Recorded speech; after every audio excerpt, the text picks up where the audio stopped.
مردم شریف ایران، من شهیار افشار هستم، میزبان شما در برنامه Politics 365. امروز یک صاحب نظر خیلی مورد به برنامه دعوت کردیم، مخصوصا با توجه به حوادثی که در اسرائیل داره اتفاق میفته. ایشون هستن Reverend Dr. May Elise Cannon از یه مؤسسه غیر انتفاعی Churches for Peace in the Middle East. واقعا خیال کردیم کارهای ایشون مورد به گفتگوی ما و واقعا حوادثی که ما متاسفانه شاهدش هستیم. مجددا میگم و هر آکازیونم که باشه میگم واقعا لازم نیست که کلمی باشین، در کشور اسرائیل زندگی کنین یا نه، ما هم انسانیم و حوادثی که اتفاق افتاده به دست تروریستای حماس به هممون اثر داره و هممون رو کمتر میکنه. نظر انسانیتمون واقعا در خطره وقتی که این حوادث رو میبینیم و توی دنیای زندگی میکنیم که واقعا یه همچین حوادثی ممکن اتفاق بیفته. خلاصه هممون غمگینیم، ناراحتیم، واقعا زجر میبریم که این حوادث رو داریم نگاه میکنیم در اخبار دنیا. قلبمون، ذکرمون، واقعا تمام وجودمون مردم اسرائیل و مردم بیگناه فلسطین که در این حوادث گیر کردن و نمیتونن فرار کنن. خلاصه همه مردم بیگناه توی قلبمان و واقعا تا اونجایی که میتونیم تو این جلسه ها تو Politics 365، گرچه هدفمون همیشه گفتگو با صاحب نظرهایی که در ایران و موضوع ایرانی فعالیت میکنن، واقعا حوادثی که در خاورمیانه افتاده نمیشه ندید گرفت و باید باش دربارش صحبت کنیم و صاحب نظره به نظر شما برسونیم و واقعا سعی کنیم تا اونجایی که ممکنه بتونیم بفهمیم چی داره اتفاق میفته، ما شاهد چی هستیم. این و اونا این ارگانیزیشن مثل ارگانیزیشن های خانم کنن که کارشون صلح و تقویت پیس پروسسه، واقعا هدف ایشون چیه و ارگانیزیشن ایشون چجوری میتونه کمک کنه. بقیه برنامه به انگلیسی باید اجرا بشه متاسفانه، اما قاعدتا سعی میکنیم تا اونجایی که میتونیم نظر ایشون رو به شما برسونیم. Reverend Dr. May Elise Cannon, welcome to Politics 365. Thank you for letting me set this up in Farsi for a little bit to the best of my limited abilities. I really wanted to hear from you, given what's happening in Israel and Gaza, unprecedented violence, unbelievable carnage, and just horrific scenes, none of which I think any of us expected, or really, as we say in Farsi sometimes, we never wanted to live to see such terrible effects. Your organization has been active, obviously, in making religion and peace and bringing churches together for Middle East peace, which is, I think, a fantastic mission to have. I really support what you're doing. Thank you for what you're doing. We wanted to invite you to the program to help, I'm not saying make sense of what's happening, but learn more about what you do, about your organization, and then talk about what's happening and how we can find our way out of it, if we can at all. So welcome. Thank you for having me, and thank you for talking about this critical issue at this critical time. First and foremost, I concur what horrific news coming out of Israel, and even as every day goes by, we're hearing about more details of the atrocities that occurred. And I think first and foremost, it's really important to condemn acts of evil, and that the acts that Hamas committed are evil acts. And so I want to be unequivocal in terms of condemning the actions of Hamas and the fact that there are hostages right now and families that are looking for lost loved ones, and that situation is horrific. There are just reports about a kibbutz where hundreds of people were killed at kibbutz Azah, and the young people, or young and old people who were at the music festival who were killed, another massacre. And so grief and lament is a very appropriate place. And we lament alongside of Israelis who've lost their loved ones. Right. Tell us, I know it's difficult. I have a tough time. I mean, to be honest, as I've said before, we've witnessed horrific acts by dictators and terrorist groups and terrorist regimes. When it was happening in Iran years ago, the world said, I am Iranian. And when terrorists attack the French communities, we all said, we are French. And today I feel like we're all Jewish. I feel like that solidarity is important in what's happening. Of course, condemning is unequivocal, and that's happening. But we're all with the people of Israel, and of course, we support all the innocents caught up in this. It's not really a political conflict anymore. It's just an act of terror inflicted on a neighboring country. But tell me, Yeah. Dr. Cannon, I mean, I do want to learn a little bit more about your organization, what you do prior to this, and how you see your organization helping comfort people and bring people together, if that's all even possible. May not be at this point in time, other than grief and horror. I think there's no other human feeling you can have.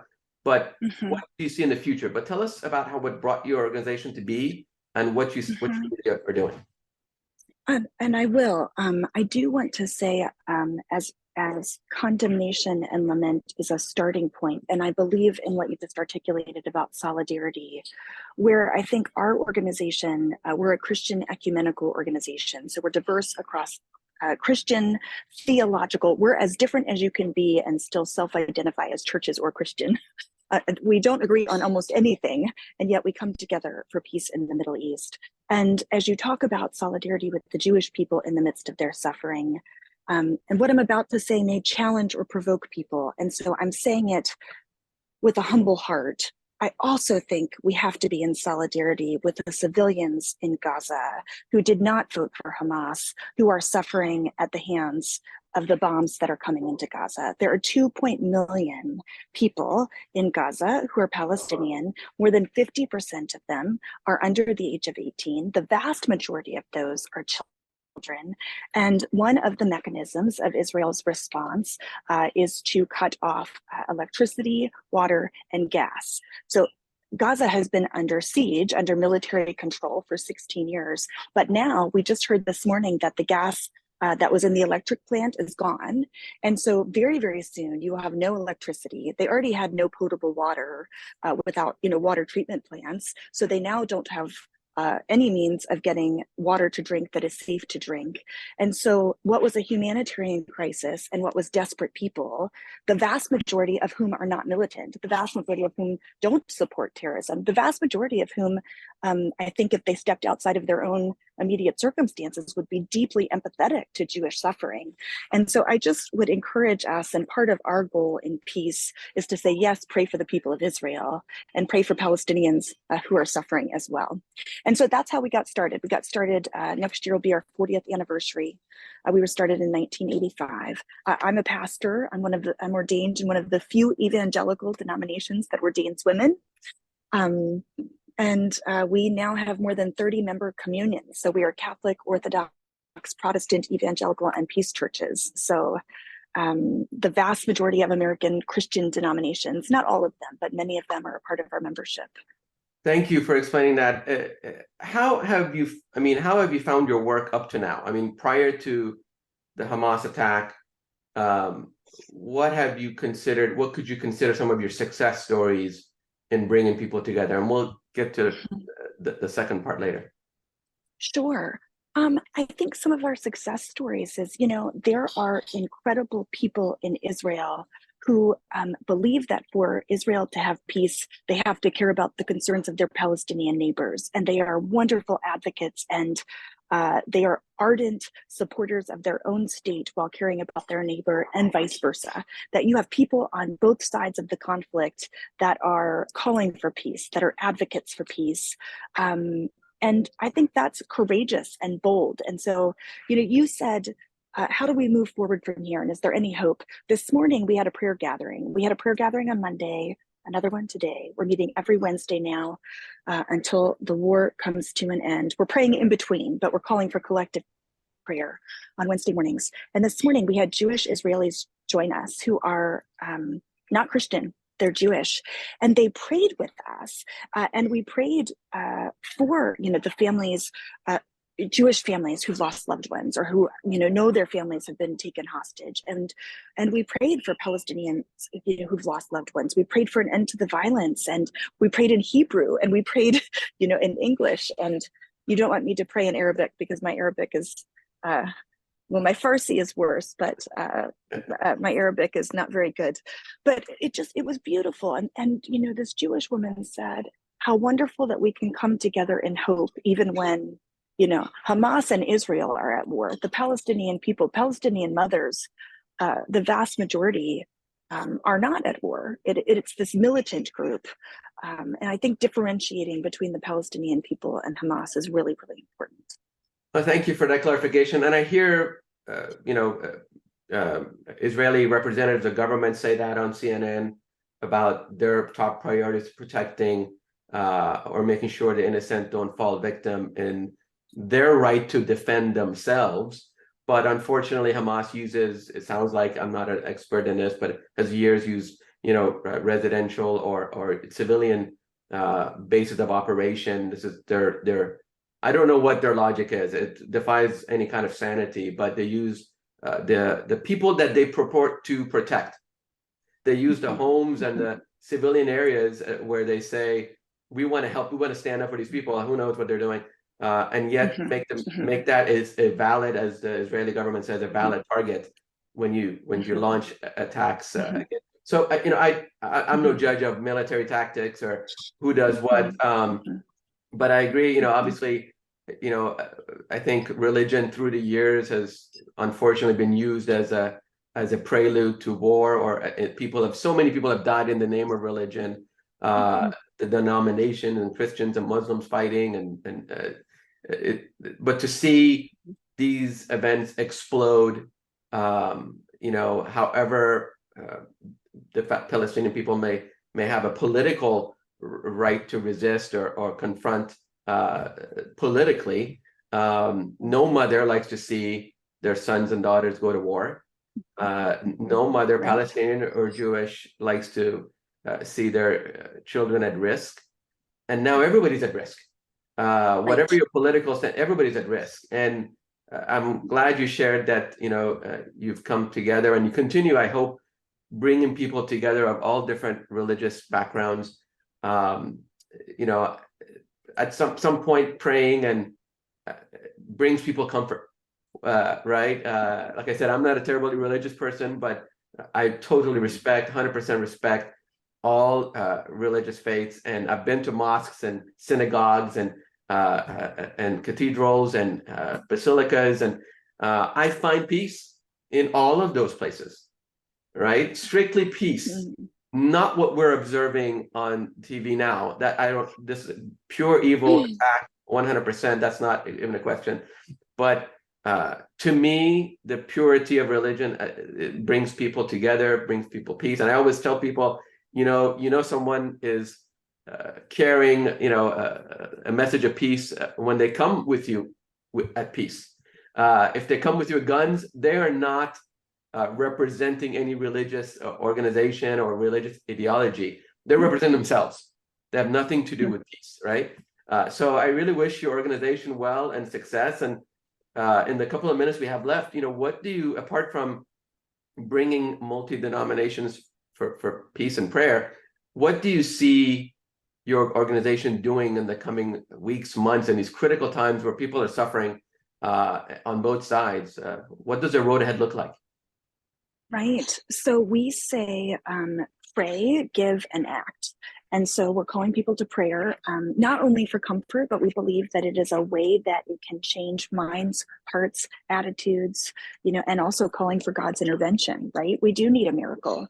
We need a miracle. We want Israel's legitimate security needs to be met, and we want Palestinians to have freedom and autonomy, and we want all people to be able to live, and have a prosperous future where their children don't go to war, but can, those are things that we want and aspire to. And from where we are right now to get to there, that will take a miracle, and a lot of work and a lot of goodwill and a lot of things that we're not seeing right now.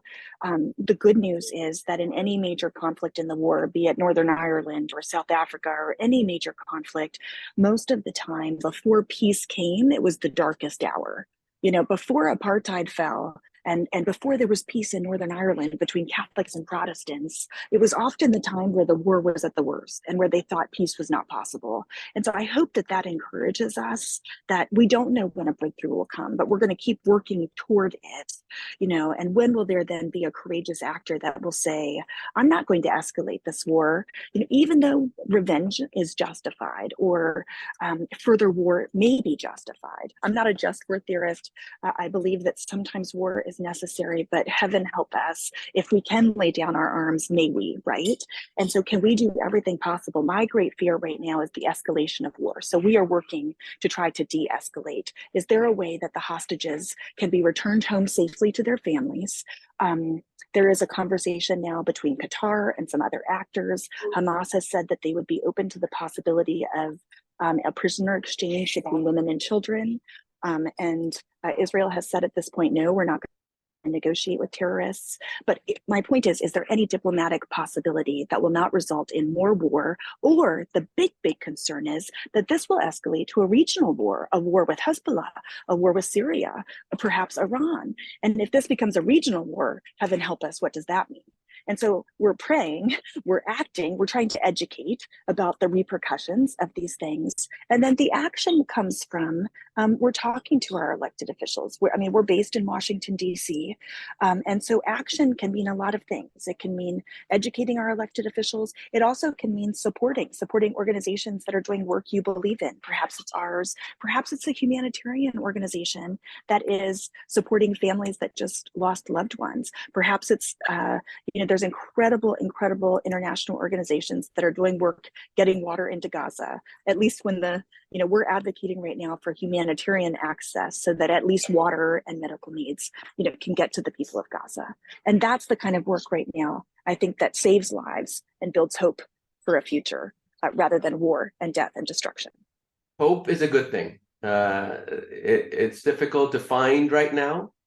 As you say, I know the families that not only have lost loved ones, but the hostages, all they have to cling to is hope that saner minds will prevail, that although it's an entirely unjust attack, that somehow diplomacy will lead to a ceasefire. So the innocent can get out or get to shelter, whatever it takes to protect the innocent. I think both sides have, I think everyone on both sides of the issue has that general sentiment. But all we can hope for is hope right now until the bullets and the rockets stop flying. So Dr. Cannon, thanks so much for joining us today. I really appreciate your time. I really appreciate your work. Like I said, I've been to synagogues and churches and mosques, but even though I'm not a believer, I really respect the peace-loving, faithful people that bring comfort and peace to their communities. I think that's just what this humanity is all about. Even though right now we're, as you say, we're in our darkest hour, this is not a humanity that I want to be a part of, where I live to see such horrors. I choose to hope for the best and that this will end soon. So I'm grateful for what you do, and I hope we can keep talking under much better circumstances. Thank you so much for joining us. Thank you. Thank you for having me.